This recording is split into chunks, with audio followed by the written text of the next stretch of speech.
Hi, my name is Muhammad Kadir Berokari. Hi, Assalamualaikum. My name is Nik Zulaika. Assalamualaikum, my name is Nurul Nadia. This can represent in many of tasks and things like the orbit of planets, satellites, moons and comets, as well as the shapes of porkies, rather and some aviation wings. Next, a little tripper is a medical device that generates sound waves to break up kidney stones using elliptical reflector. Other than that, according to Killer First of Planetary Motion, the part of each planet is an ellipse having the sun at one focus. Lastly, in an elliptical pool, the ellipse reflector property is important because if you hit the ball through one focus, it will reflect off the ellipse and go into the hole at the other focus. So that's all. Thank you. So today I'll be explaining about question 2 PSPM topic 4, the information given by the question, an ellipse with the center at the origin. So as we know, the center is HK, which is 0, 0 because it is at origin. And then it passes through point 0, 3 and 1, 1. So the first thing that the question wants is the equation, and then the question also wants the foci of the ellipse. So to find the equation, we have to know the value of the A squared and B squared. So we have information where the center is at origin. So h and k is 0. So our equation is x squared over a squared plus y squared over b squared is equals to 1 because it is in the standard form. So we have to find the value of a squared and b squared. So the question given that it passes through point 0, 3 and 1, 1. So we can substitute the point inside the equation. So 0 is for x and 3 is for y. So 0 square over a square plus y square over b square is equals to 1. So we just solve the equation, and then we get the value of b square is equals to 9. So we then substitute another point, which is 1, 1. So 1 square over a square plus 1 square over b square is equals to 1. And we already obtained the value of b square from the previous calculation, which is 9. So we just substitute the value of b square is inside the equation. So we just solve the equation, and then we'll get a square is equals to 9 over 8. So the equation for this ellipse is x square over a square plus y square over b square. So we get a square is equals to 9 over 8 and b square is equals to 9. So the general form is x square over 9 over 8 plus y square over 9 is equals to 1. So the equation is 8x square over 9 plus y square over 9 is equals to 1. So we already get the standard equation of the ellipse. Next we have to find the foci. And in order for us to find the foci, we have to find the value of c square first. So as we know, c square is equals to a square minus b square, and we already get the value of a square and value of b square. So we just substitute the value inside the equation. So we get c square is equals to negative 63 over 8. So we need to get the value of c, so we have to square root of it. So since square root gives two value, which is the positive value and the negative value, so we'll get the value of c is equals to either positive or negative square root of 63 over 8. So since based on the equation that we just formed, we can see that the value of a square that we obtain is less than the value of b square. So our major axis form at x-axis. So to find the foci, we just remain the origin at 0 for x-axis, but the foci changes on y-axis, which is plus or minus square root of 63 over 8. So the first foci is, so the equation for the ellipse again, to answer the question, is 8x square over 9 plus y square over 9 equals to 1. And the foci is 0 with plus minus square root of 63 over 8. Hi, so I'm going to explain about question 10. This question for A is write the equation in the standard form. So we all know the standard form is x minus h squared over a squared plus y minus k squared over b squared equal to 1 is the standard form. So by the equations, we're going to convert it into the standard form. I factorized the equation in the two parts, which is we get 9x minus 4 squared plus negative 4 squared plus 16y plus 1 squared plus 1 squared is equal to negative 16. So after I get the last equation, which is the 9x minus 4 squared plus 16 plus 144 y plus 1 squared plus 160 equal to negative 16, and then I can simplify it more easier, which is by divided all with 144. So when I simplify by divide it into 144, so I get the last the final equation is the standard form, which is the x minus 4 squared over 16 plus y plus 1 squared over 9 is equal to, we'll find the foci, vertices and length of the measure and minor axis. Okay, so for vertices, we just compare the value a squared and also the value that we get from the standard form. So we know a squared is equal to 16, so a must have two values, which is positive 4 and negative 4. Same goes to b squared is equal to 9, so we get the center is c for negative 1. So for major axis, we know the major axis, so v1 is 4 plus 4 negative 1, which is equal to a negative 1. So v2 is 4 minus 4 negative 1, which is equal to 0 negative 1. So v3 is 4 negative 1 plus 3, which is the coordinate is 4 2, and also the for v4 is 4 negative 1 minus 3, so which is the coordinate is 4 negative 4. So length of the major axis that we can conclude is a equal to square root of 16 and b is equal to square root of 9. which is a is equal to 4. 4 plus 4 is equal to 8. We find out only the positive value. So a is equal to 3. So 3 plus 3 is 6. Find the fungi.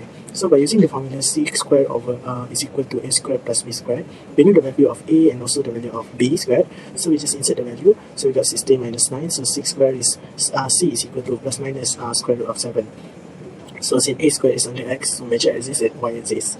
So for I is 4 plus minus square root 7 negative 1, and f1 is 4 plus 7 square root 7 negative 1, and f2 is 4 minus square root 7 negative 1. So for C, sketching the graph. How to sketch the graph? We just insert the value that we get from the calculation, just to have know our v1, v2, and v3 and v4. So we just label it correctly. So we also know the foci, which is f1 and f2. We just label it in the middle of the coordinate. So we connect all the coordinate from v1 through v3 and v4. So make sure the level are correct and you will not miss any of the point that you find. I think that's all from me. Thank you very much. Show that A and B are not perpendicular. So as we know the rules of vector, if A dot B is equals to 0, it means that vector A and vector B are perpendicular with each other. So to show that A and B are not perpendicular, so A dot B is not equals to 0. So we just take the value of A, which is 3, negative 1, and 1. We dot with vector B, which is 2, 1, and negative 3. So it's equals to 3 times 2 is equals to 6, plus with negative 1 times 1, which is equals to negative 1, and 1 times negative 3, which is equals to negative 3. So 6 plus negative 1 plus negative 3, which is equals to 6 minus 4, which is equals to 2. So since 2 is not equals to 0, then it means that A and B are not perpendicular with each other. So show. And then next, the question wants us to show that magnitude of A cross with B square is equals to magnitude of A square times with magnitude of B square minus the scalar product of A and B square. So first we have to do the equation, solve the equation by its left hand side, which is magnitude of A cross B square. So we first have to find A cross B. So we just use the method from our previous lesson, chapter 5, semester 1. So we just solve and then we get A cross B is equals to 2i plus 11j plus 5k. Sorry for the typo there. And then we just find the magnitude square of it. So to find the magnitude, we have to square root of 2 square plus 11 square plus with 5 square, and then we put everything is inside the bracket with square outside of the bracket because it is what the question asks us. So we just calculate it and then we'll get that magnitude of A cross B square is equals to 150. So then we solve it for the right hand side, which is magnitude of A square times the magnitude of B square minus with scalar product of A and B square. So first, magnitude of A square root of 3 square plus negative 1 square plus 2 square, and then we times with square root of 2 square plus 1 square plus negative 3 square, and then we minus with the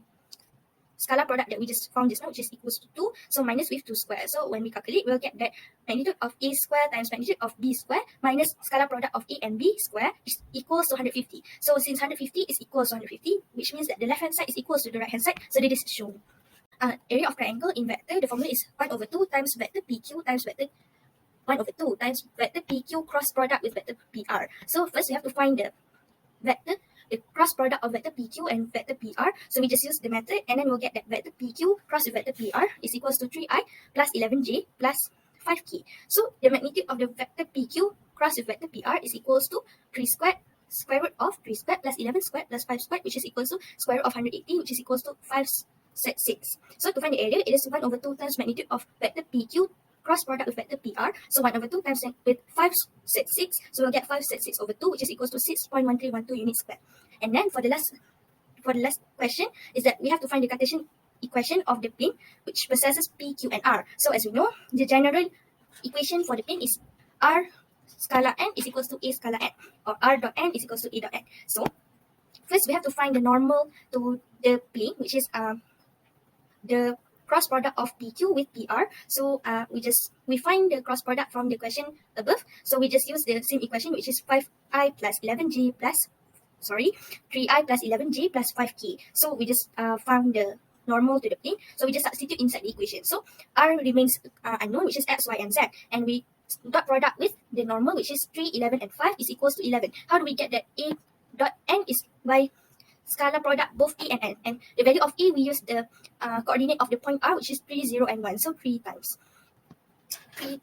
3 is equals to 3 times 2 is equals to 6, 0 times 0 is equals to 0, and 1 times 5 is equals to 5. So 6 plus 5 is equals to 11. So we just substitute inside the general equation. So x, y, z dot product with 2, 11, 5. So we just substitute the value and then we get that the Cartesian equation is 2x plus 11y plus 5z is equals to 11. So next we have to find the line that passes through R, which is perpendicular to plane in C1. So as we know, our normal is 2, 11, 5, and we know the general equation is R equals to A dot product TV. So our A is 301, which is 3i plus 0j plus 1k, so which is 3i plus k. And then we dot product with t, which is for vector v, we use the normal, which is 2i plus 11j plus 5k. So we just expand the equation.